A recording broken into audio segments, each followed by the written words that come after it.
삼국유사에 따르면 당군은 고조선을 1500년 동안 통치하고 이때 나이가 무려 1908세였다고 합니다. 그런데 정말로 당군은 1900년 이상을 살았던 걸까요?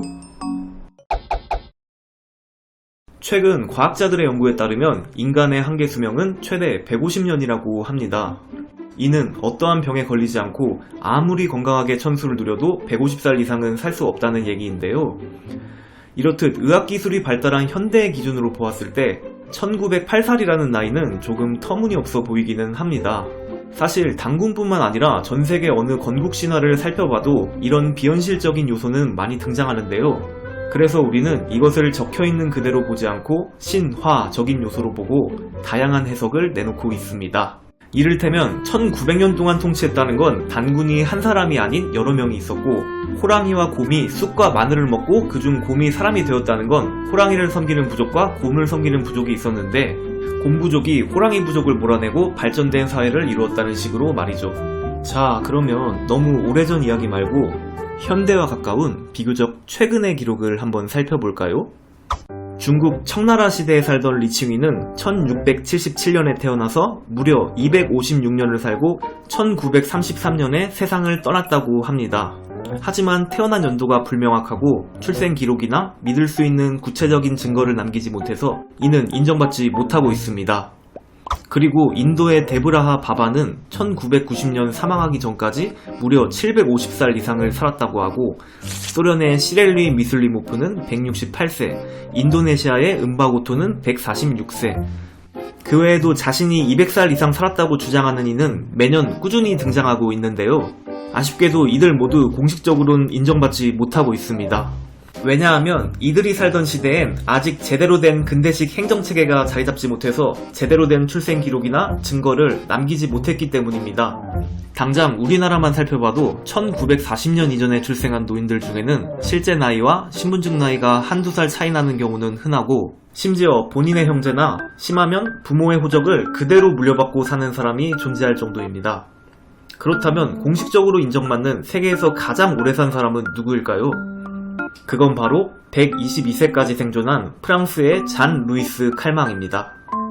그녀가 세계에서 가장 오래 산 사람으로 인정받을 수 있었던 이유는 칼망이 태어난 당시 프랑스는 세계에서 몇 안 되는 근대식 행정체계를 갖춘 국가였기에 정확한 출생 기록을 남길 수 있었고, 또한 칼망은 매우 부유한 집안에서 태어난 금수저 출신이었기에 사진을 비롯한 각종 여러 기록을 남길 수 있었습니다.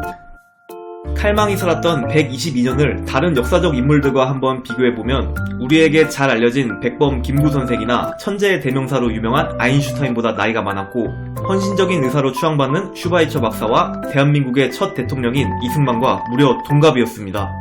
이승만과 슈바이처 모두 90세까지 생존해 당시엔 엄청나게 오래 산 인물들이었지만 칼망은 이들보다 무려 32년을 더 살았습니다. 칼망이 태어난 1875년은 조선시대 고종이 통치하던 무려 강화도 조약이 일어나기 전이고, 사망한 1997년은 불과 25년 전 IMF로도 알려진 아시아 외환 위기가 있었던 연도입니다.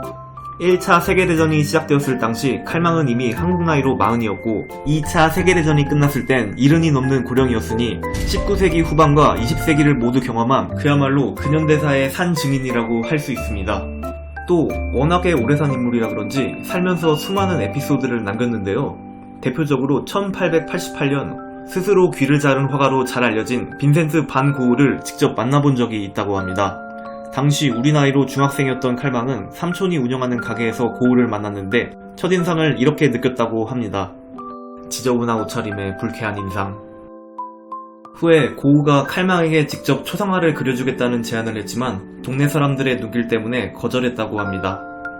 에펠탑은 1889년에 완공되었는데 칼망은 공사 중인 에펠탑을 직접 본 인물이기도 하고 1900년 파리 올림픽의 관중이기도 했습니다. 또 이런 황당한 일화도 전해지고 있는데요.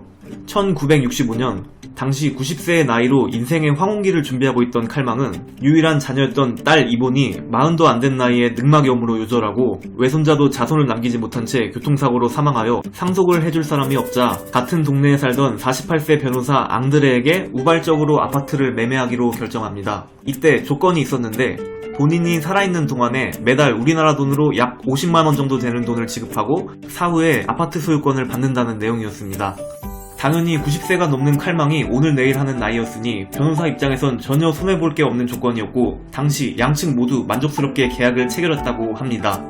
그러나 우리가 알다시피 칼망 할머니는 그 뒤로 무려 32년을 더 생존하였고 계약 체결 당시 48세였던 변호사는 결국 할머니보다 일찍 1995년 77세의 나이로 먼저 세상을 떠나고 말았습니다. 결과적으로 장장 30년이나 매달 50만원가량의 금액을 지급하고도 결국 아파트는 넘겨받지도 못했고 게다가 계약자가 사망하면 계약자의 가족, 자녀들이 계약을 이행해야 한다는 법에 따라 변호사가 사망한 후에도 가족들이 매달 50만원씩을 지급했다고 합니다. 그렇다면 칼망이 이렇게 오랫동안 살 수 있었던 비결은 무엇이었을까요?